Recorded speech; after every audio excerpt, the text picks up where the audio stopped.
अगर आप वो जो फर्स्ट वीडियो इससे पहले वाली वीडियो जो हमने प्लेलिस्ट में ऐड की हुई है, जिसमें हमने फर्स्ट डिजिट एक्सट्रैक्ट करना था, अगर आप वो देख चुके हुए तो ये सेकंड वीडियो जिसमें आपने लास्ट डिजिट किसी भी नंबर का एक्सट्रैक्ट करना होता है, ये उससे बहुत ज़्यादा सिंपलर है, बहुत आसान है। देखिए ऑब्वियसली आपको पहले तो वो नंबर इनपुट करवाना पड़ेगा ना, तो हम एक न्यूमेरिकल वैल्यू की बात करें, एक इंटीजर वैल्यू की बात करें। मैंने स्पेसिफिकली इसी वजह से यहाँ पे डिक्लेरेशन डाली हुई है कि आपको कोई कंफ्यूजन ना हो कि जो नम स्टोरेज है उसके अंदर आके इंटीजर वैल्यू स्टोर होगी। ओके। और अब की बार हमें ये चैलेंज नहीं है बच्चों कि ये जो वैल्यू स्टोर होगी ये 4 डिजिट की है, 5 डिजिट की है, 10 डिजिट की है। अब की बार कोई लूप नहीं लगेगी। ओके। एक बहुत ही सिंपल सा हम मॉड का फंक्शन इस्तेमाल करेंगे और हमारा काम हो जाएगा। और हम बेसिकली करना क्या चाह रहे हैं कि ये जो हमारी स्टोरेज नाम है हम इसको अपडेट करना चाह रहे हैं, और किसकी मदद से अपडेट करना चाह रहे हैं, ये मॉड वाली लाइब्रेरी रूटीन की मदद से। और ये मॉड वाली लाइब्रेरी रूटीन क्या करेगी, नम में पड़ी हुई वैल्यू का 10 के साथ मॉड लेगी। डिवीजन ही हो रही है, और इस डिवीजन के बाद जो मॉड वैल्यू है, जो भी मॉड वैल्यू है इस डिवीजन के रिजल्ट की वजह से जो भी मॉड वैल्यू आ रही है वो किधर जाके स्टोर हो जाएगी, नाम के अंदर स्टोर हो जाएगी। तो चले इस मॉड का इसकी वर्किंग जल्दी से देख लेते हैं, और देखते हैं कि ये कैसे काम करती है। देखिए राइट साइड पे हम फिर से अज्यूम करते हैं कि जब यूज़र एक वैल्यू इनपुट करता है, राइट, रन टाइम के ऊपर, तो हमारी स्टोरेज नाम के अंदर लेट्स से हम वही वैल्यू अज्यूम कर लेते हैं 5618, जो पिछली वीडियो में हमने अज्यूम की थी। तो ये वैल्यू यूज़र ने इनपुट की है अभी, राइट। अब हम इसका मॉड 10 के साथ लेना चाह रहे हैं, हमारी स्टोरेज नाम में पड़ी वैल्यू का 10 के साथ हम मॉड लेना चाह रहे हैं। और याद रखिए हम हमेशा 10 के साथ ही मॉड लेंगे। ओके। अगर हमने लास्ट डिजिट एक्सट्रैक्ट करना है हम 10 के साथ ही हमेशा मॉड लेंगे। तो ये हम मॉड वैल्यू लेंगे, और मॉड वैल्यू कैसे निकलेगी, चले पहले इसको 10 से डिवाइड करते हैं 5618 को। तो ये बहुत सिंपल सी कैलकुलेशन, 10 561 से अगर मल्टीप्लाई करेंगे तो हमारा ये आएगा 5610, और रिमाइंडर वैल्यू क्या आएगी, 8 आएगी। ये हमारी रिमाइंडर वैल्यू है, और ये हमारी कोशंट वैल्यू है। अब मॉड क्या रिटर्न करता है, क्वोशंट वैल्यू या remainder value, mod remainder value return करते हैं। तो अब की बार ये जो रिमाइंडर वैल्यू है ये जाके नम के अंदर स्टोर हो जाएगी। तो फिर नम के अंदर कौन सी वैल्यू आ गई है, 8 की वैल्यू स्टोर हो चुकी है, और यही हमारा लास्ट डिजिट है, ऐसे ही था ना। बस इतना से ही काम करना है, कोई लूप लगाने की जरूरत नहीं है। आपको बस 10 से हमेशा, चाहे 3 डिजिट वैल्यू हो, चाहे 5 डिजिट हो, चाहे 7 डिजिट हो, बस इतना सा ही कोड बनता है। आपने नंबर इनपुट करवाया और उसका 10 से मॉड ले लिया, तो हमारा लास्ट डिजिट आके वो स्टोर हो जाएगा हमारी स्टोरेज के अंदर, राइट। बस इतना सही काम है, यहाँ पे हमें कोई लूप लगाने की जरूरत नहीं है। एक दफा फिर से इसको समझ लेते हैं। लेट्स से अब की बार यूजर एक वैल्यू देता है, जैसे कि एक 3 डिजिट वैल्यू है 286। जब हम 286 का 10 से मॉड लेंगे तो क्या आएगा, 10 28 are 280। What is the remainder value, 6। This is the remainder value and this would be our quotient value. तो जो मॉड का फंक्शन है वो क्या क्या रिटर्न करता है, वो तो रिमाइंडर वैल्यू रिटर्न करता है। तो अब नम की स्टोरेज में कौन सी वैल्यू अपडेट हो जाएगी, 6 की वैल्यू अपडेट हो जाएगी। तो देखिए अब 3 डिजिट वैल्यू थी, हमने एक ही दफा उसका मॉड लिया है तो भी काम बन गया। लास्ट डिजिट 6 था, वही आके स्टोर हो गया इसके अंदर, राइट। तो ये बहुत सिंपल है, इसमें कोई लूप लगाने की जरूरत नहीं है। ओके। तो चलिए एक बोनस क्वेश्चन कर लेते हैं ताकि इस कॉन्सेप्ट को हम फर्दर प्रैक्टिस कर सकें। और आप देखिए यहाँ पे मैंने क्वेश्चन में लिखा है कि एक यूज़र दो इंटीजर वैल्यूज़ इनपुट करता है, राइट। और ये जो दोनों वैल्यूज़ हैं इंक्लूसिव, मतलब ये इंक्लूडेड हैं to specify a range of values. मतलब इन दोनों वैल्यूज़ को हम अपनी रेंज ऑफ वैल्यूज़ के अंदर, हमारी जो रेंज ऑफ वैल्यूज स्पेसिफाई हम करें उसके अंदर ये दोनों वैल्यूज इंक्लूडेड है। ओके। और यहाँ पे आगे फर्दर एक्सप्लेन किया कि जो फर्स्ट इंटीजर वैल्यू है वो स्टार्टिंग बाउंड्री को रिप्रेजेंट कर रही है, और सेकंड इंटीजर वैल्यू जो यूजर ने इनपुट किया है वो एंडिंग बाउंड्री को रिप्रेजेंट कर रही है एक रेंज ऑफ वैल्यूज की। अच्छा, अगर आपको अभी भी समझ नहीं आया तो आगे मैंने एग्जांपल में बताया हुआ है कि अगर यूजर 77 और 956 इनपुट करेगा, राइट, तो इसका मतलब ये है कि हमारी रेंज क्या बन रही है, 77 टू 956 बन रही है, और ये इंक्लूसिव बन रही है, मतलब 77 भी इसका हिस्सा है और 956 भी इसका हिस्सा है। तो एक रेंज ऑफ वैल्यूज यूजर ने स्पेसिफाई कर दी है दो इनपुट्स देके।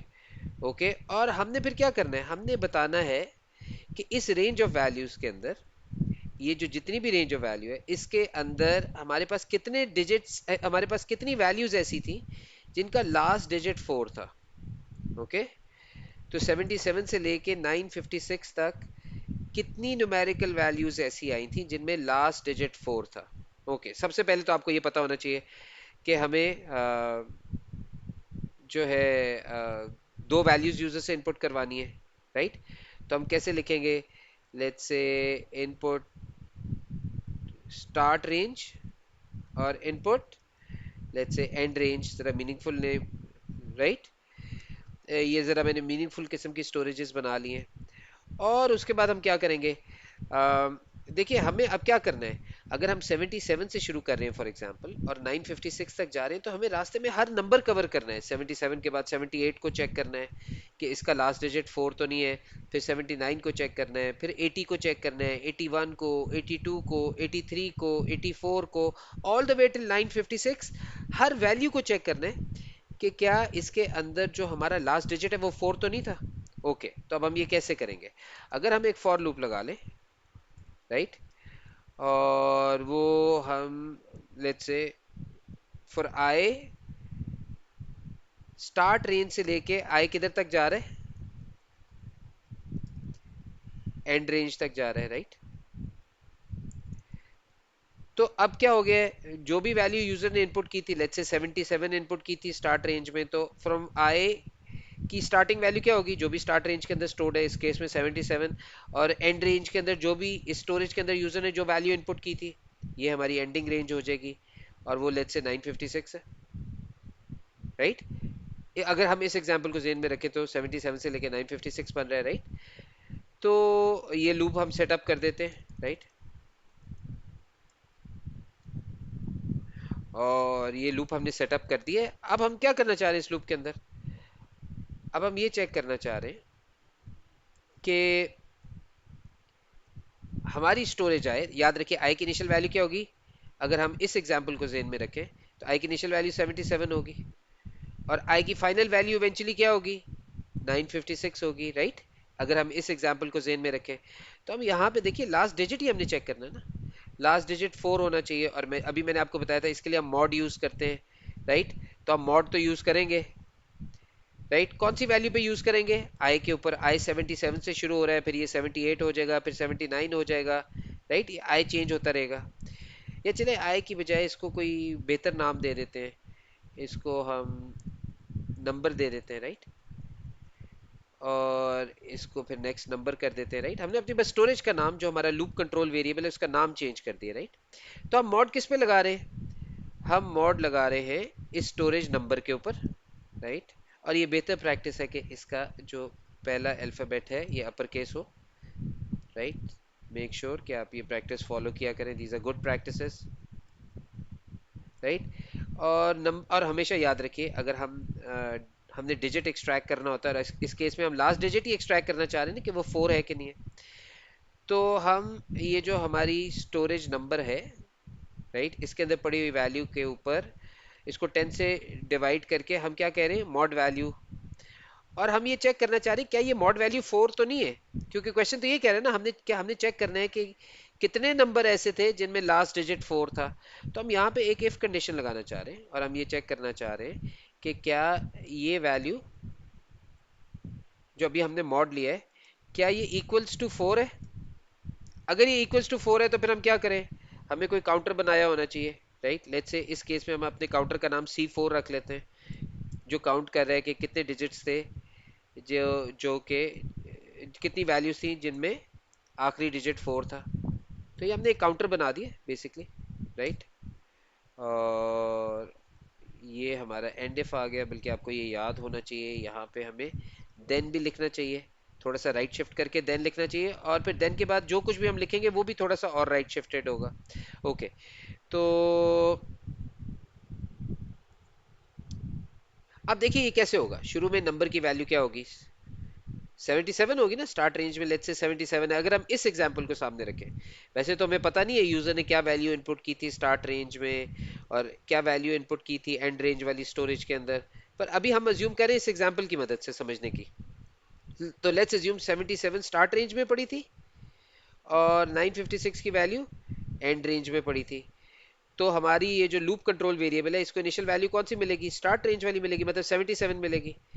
और फिर जब ये लूप चलती जाएगी तो 78 हो जाएगी, फिर ये वैल्यू 79 हो जाएगी, ये वैल्यू चेंज करती रहेगी, नंबर की वैल्यू चेंज करती रहेगी। अब हम यहाँ पे क्या कर रहे हैं, जो नंबर में स्टोर्ड वैल्यू है उसका 10 से मॉड ले रहे हैं और चेक करें क्या जो वैल्यू आ रही है, क्या जो मॉड वैल्यू आ रही है क्या वो 4 के बराबर है। अगर 4 के बराबर है मतलब लास्ट डिजिट हमारा 4 है, क्योंकि जब भी आप 10 के साथ मॉड लेंगे ये हमें क्या बताएगा, लास्ट डिजिट बताएगा।